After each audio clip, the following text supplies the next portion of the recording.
முறை சொல்லுங்க. சரவணபவ சொல்லுங்க. இப்ப அந்த சாவ தூக்கி அப்படியே பின்னாடி போட்டீங்கன்னா ரவண பவசன் வரும். அது 6 முறை சொல்லுங்க. ரவண பவச, ரவண பவச, ரவண பவச.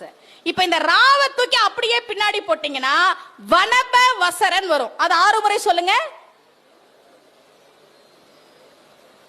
வனபவசர, வனபவசர. இப்போ அந்த வாவ தூக்கி அப்படியே பின்னாடி போட்டீங்கன்னா நபவ சரவன் வரும். அது 6 முறை சொல்லுங்க.